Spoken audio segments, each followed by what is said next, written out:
Hi friends, today let's put Treebeard from The Lord of the Rings into the spotlight. Treebeard is an Ent who rallies the rest of the Ents against Saruman and his dark forces.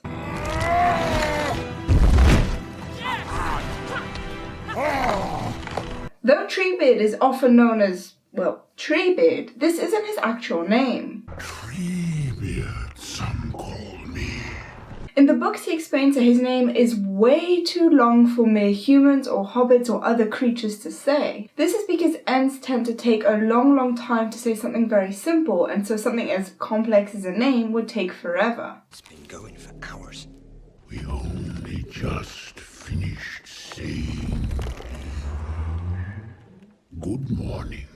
His more accurate nickname is actually Fangorn, which is of Sindarin origin and literally means beard of tree. Treebeard is therefore a direct translation of the Sindarin word. But in the English language, Treebeard is also the name of a type of lichen. The Treebeard lichen produces long, trailing, beard-like growths. This is obviously reminiscent to the growths that we see growing off of Treebeard in the movie. Treebeard's booming voice and his way of speaking was actually modelled on C.S. Lewis, who was a close friend of Tolkien's. If that name sounds quite familiar to you, it's because C.S. Lewis is the author of the Chronicles of Narnia. These two authors must have had immensely interesting conversations as they discussed the two different worlds that they are creating. When creating Treebeard and the other Ents for the movies, it proved to be quite challenging. Treebeard ended up being part CGI and part animatronic. This meant that Merry and Pippin could ride on his shoulders in a more realistic way. The Ents have not troubled about the wars of men and wizards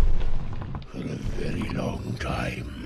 Treebeard was voiced by John Rhys Davies, who you probably know from another character in the movies. He's the actor who plays Gimli. Talking trees. What do trees have to talk about, Except the consistency of squirrel droppings. In the books, the Ents made the decision to attack Saruman and his forces of their own accord. Obviously, as I said earlier, Ents tend to take their time with things like talking and walking and all sorts of things, and having a meeting with a bunch of Ents took literal days of weighing the pros and cons. Now we must decide if the Ents will go to war. However, in the movies, the Ents decide to attack Saruman only after Merry and Pippin show Treebeard the devastation that Saruman brings to the local flora and fauna.